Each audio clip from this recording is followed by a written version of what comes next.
If there's one thing we all learned in 2020, it's that change is the only thing that's gonna stay the same. So it's really how we respond to change that dictates our success.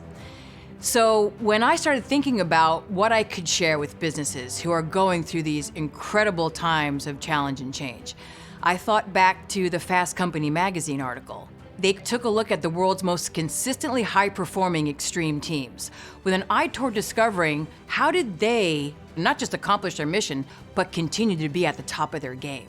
And that's what I bring to you in Adapt, Overcome, and Win as One, is those stories and those tactics that the world's most consistently high-performing extreme teams use to cross their most challenging finish lines.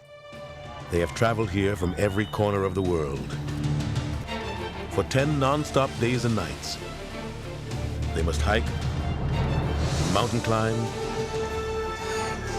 paddle, ride, and race through some of the most captivating yet dangerous terrain in one of the last great wilderness areas on Earth. There are a lot of moments in races where it gets really tough, but we're gonna go faster.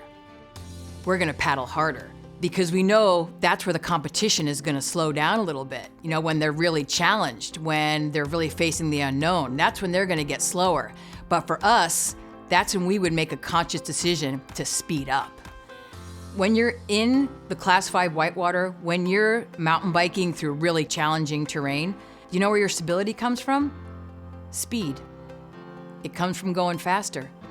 So when you're facing those crazy, tough, challenging times, go fast.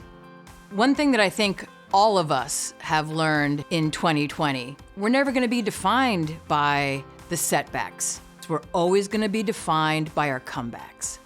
It's your moment to decide what is that comeback gonna look like and get to work on creating that comeback right now. One of my favorite stories that I share is about a guy named Dawat Mutang who was pulled out of his hut in the middle of the Borneo rainforest to race with the best team in the world after they had a teammate break his ankle. This man had never ridden a bike, he'd never been in a boat, he'd never used a map or a compass. He'd literally never done any of these sports, but he had the courage to jump on their team. They almost won. They took second place.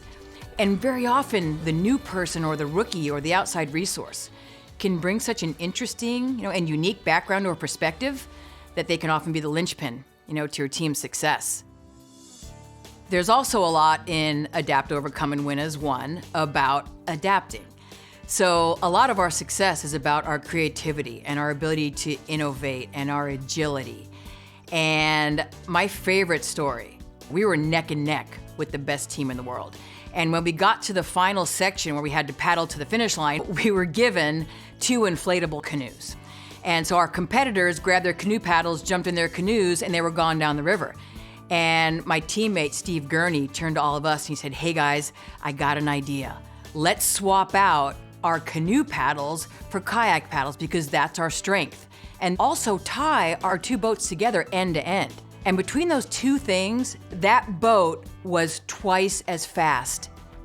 Solomon Presidio charges forward, determined to catch the leaders before the transition to the sea kayaks. We blew the doors off the best team in the world and won that race by 2 hours because of that white space thinking that our team was kind of famous for. So the big question is, how are you gonna take your core strengths and talents and background and experience and your creativity and your agility and your amazing resources and your great teammates and say, you know what? I'm not just gonna find a way to tilt the game board in my favor or my company's favor or my family's favor or my customer's favor. Maybe I'm gonna find a way to completely change the game. So it's really important for me to deliver a truly professional product when we do virtual keynotes. So I decided I need to take it up a notch. I went and found an amazing professional studio. It's customized with your logos and your themes.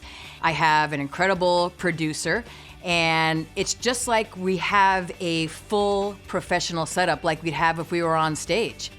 Neither you nor I have to worry about the tech side. My team has your back, so you can enjoy the show.